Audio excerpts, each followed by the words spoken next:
shock. I mean, really in shock. I've never seen this in 38 years that we've lived here. First on Connecticut's news station, people in shock after flash floods devastated communities all across our state.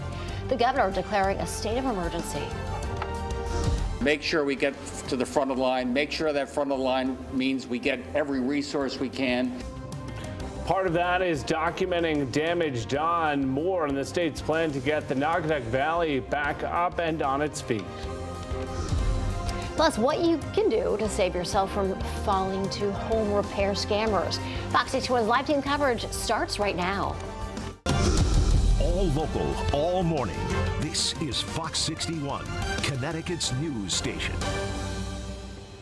Good morning. Thanks so much for starting off your day here with us at Fox 61 and Fox 61 Plus America Areas. And I'm Eric Arias. I'm Keith McGilvery. Good to have you with us. Can you tell I was off yesterday? We're good to go. Obviously, yes. More on this cleanup effort that is underway. Boy, in just a moment. Every Monday, I usually introduce myself as Eric Arias after a couple days off. What a gift that would That's be. so weird. Everybody wants to weird? be me. Right? I thought everybody wants to be with you.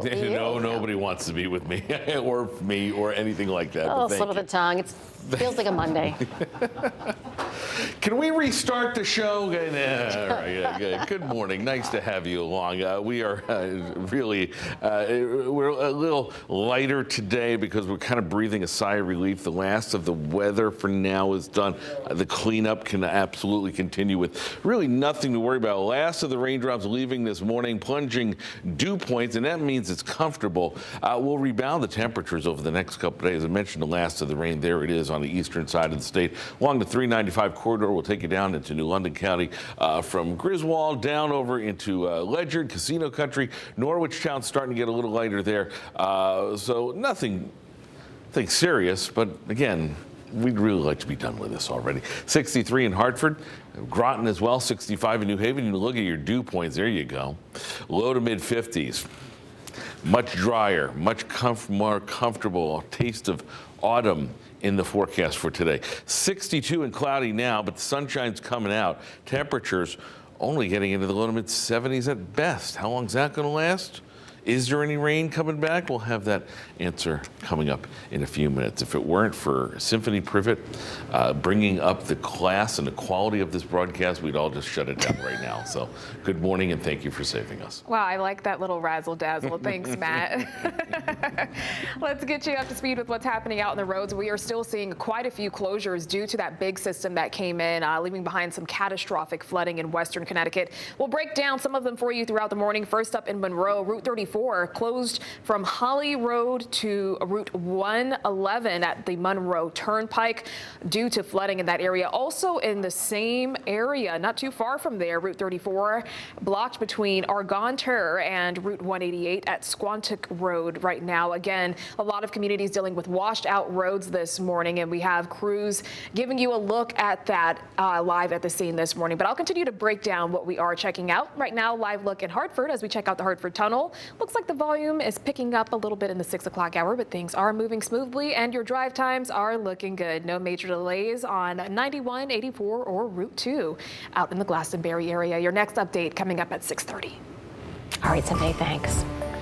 Oh, this morning, the Oxford community trying to clean up after flash floods ravaged the town Sunday night. It is just a horrific situation here. Police saying 2 women were killed, both swept away by rushing water here. Fox 61's Brooke Griffin back in Oxford this morning with a look at how the community is doing. Brooke, good morning. And good morning to you. Well, the town of Oxford is now trying to navigate a new normal this morning. There's detours around collapsed roads just about everywhere you turn. It's hard to get around this area right now, but this is not a quick fix. The infrastructure of Oxford as a whole is so badly damaged that this is going to take months to even get to those repairs. The town of Oxford was drenched Sunday night into Monday morning, killing 2 women and destroying much of the town. We now know those 2 women are 65-year-old Ethelyn Joyner and 71-year-old Audrey Ruskowski. Police say they died in separate incidents, both trying to escape their cars, but got swept away from the water.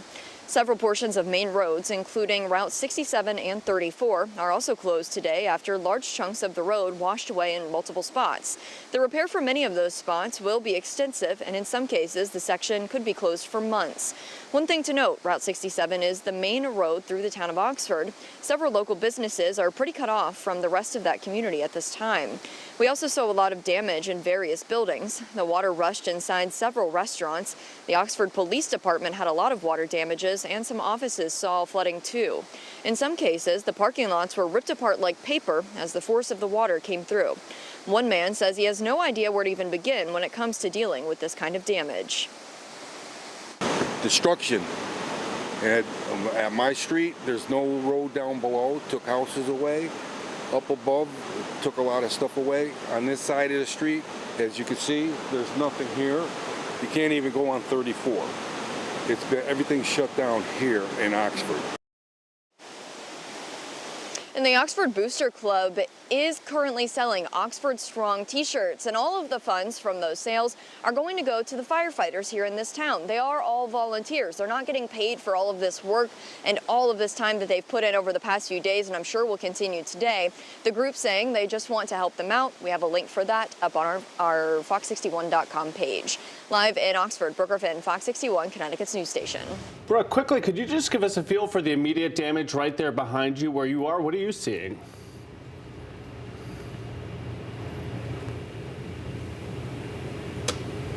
Along Route 34. This is that main road through town. Now, funny enough, this is the one that actually doesn't look as bad. Just up the street, the entire road's gone. But right here, this is just significant damage. There's a car, you can't even see it from here, but overturned in the bushes over here, completely upside down, all the windows busted out. All of this pavement is also, of course, just brutally ripped apart. They will have to probably completely take that down and then rebuild it. A lot of umbrellas and children's toys and patio furniture. I mean, anything that you could ever think that could be outside or maybe in somebody's garage, that's all right here. So a lot of full-size trees, just a lot of debris. So even if people aren't necessarily dealing with, say, a washout road in their neighborhood, they're seeing this kind of debris instead. So it's going to take a really long time and a lot of heavy machinery to actually get this cleaned up. Back to you. All right, Brooke, thanks so much. More with you throughout the morning. Yeah, certainly a long road to recovery there. Oh, meantime, Southbury is still under a state of emergency this morning. The town is assessing damage there and then has to figure out how to make all of the necessary repairs. Our team coverage continuing now. Fox 61's Angelo Bavaro joining us live there now with the latest from town leaders. Angelo, good morning. Keith, Erica, good morning. And the Public Works team is now assessing all this damage to figure out the best way to get this stuff repaired and reopened ASAP. Town leaders acknowledging that process is going to take time, and that's because some of the damage, take a look, looks like this. This is right off of Main Street North. Luckily, this is a shoulder, but it is a mess of exposed pipe. We have stones in the water there, twisted metal, dirt, debris all over the place. Town leaders say about 60 roads here in Southbury were affected by damage after Sunday's storm. That storm packing a major punch in town. We're talking about crazy flooding, knocking trees down and power out, stranding residents and damaging businesses. Now, we also have a heads up this morning for people who have damage at their homes and property. There is now a link where you can self-report what you're dealing with, and that will help the town develop an accurate damage assessment, which in turn will allow local, state, and federal agencies to evaluate potential funding opportunities to help fix some of this stuff. We have a lot more financial damage, infrastructure damage to recover from. But the good thing is people can get out for the most part. Some people can't get across their driveways. They've washed out. So it's kind of a mixed bag. But we've been through the tornado of 2018. A lot of lessons learned. Now, you can find a link to self-report damage at your property on the links page of our website. That is fox61.com. Some other notices from the town. The public library, that is closed for the foreseeable future because of flooding and damage there. Parks and Rec programming also canceled until further notice. And all parks, athletic fields, and the town pool currently closed as well. Now, as you can imagine, looking at this, there is a long list of road closures.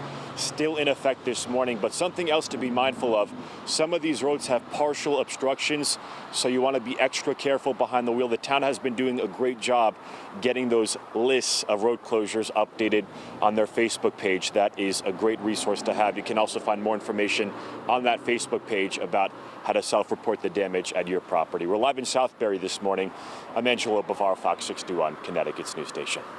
All right, Angel, thanks so much for that report. Yeah, just so much damage. Awful situation. Thank you, Angelo.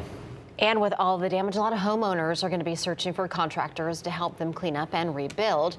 Consumer watchdog groups in Connecticut are warning you to look out for potential scams. Now, this includes cleanup and repair scam offerings. They're offering services at a low price without a contract. Now, that's against state law, which says that you have to have a detailed contract to do work. Don't forget, ask for identification, proof of insurance, and also credentials to verify that they are a legit business. In our next hour, Fox 61's Lindsay Kane is going to share some of the other scams that you should be looking out for. We also have ways that you can protect yourself posted on our website. Just head to fox61.com. 6:11 on a Tuesday morning. There are some changes this morning for service for people who use the Metro North Waterbury branch. Yeah, according to the MTA, buses are going to replace trains between Bridgeport and Waterbury until the crews can make repairs to the tracks. It's best to give yourself more time to commute to work because bus service can often take longer than the train. Yeah, for complete coverage into the historic flooding damage here and what you can do to protect yourself from scams, just download the Fox 61 News app. It's free. You can also head to fox61.com.